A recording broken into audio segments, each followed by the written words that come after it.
Il est difficile d'imaginer ce qu'aurait pu donner Gérard Depardieu si Vincent Cassel n'avait pas pris sa place dans Fleuve Noir d'Eric Zonka.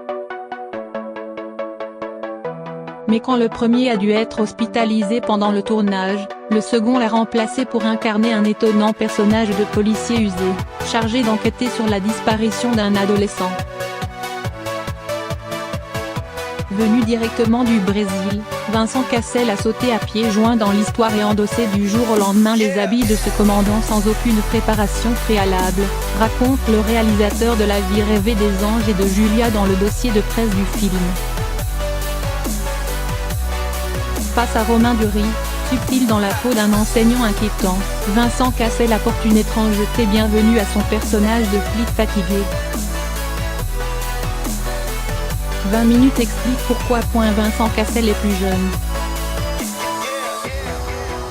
C'est une évidence, mais le commissaire Visconti a pris un coup de jeune avec l'arrivée de Vincent Cassel. Le contraste entre sa prestance physique et l'épuisement chronique semblant terrasser son personnage est particulièrement intéressant. Sa façon de se déplacer, totalement dégingandée, a quelque chose de fascinant.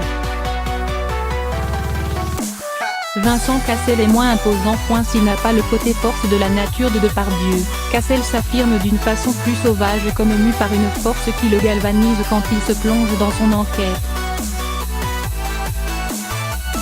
Ses tête-à-tête avec Romain Duris sont d'autant plus puissants que l'un ne domine pas l'autre physiquement.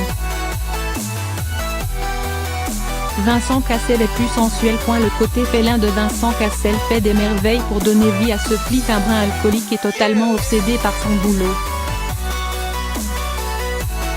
Face aux deux merveilleuses Sandrine Kiberlin et Élodie Boucher, il dégage un fond de sensualité discret mais bien présent.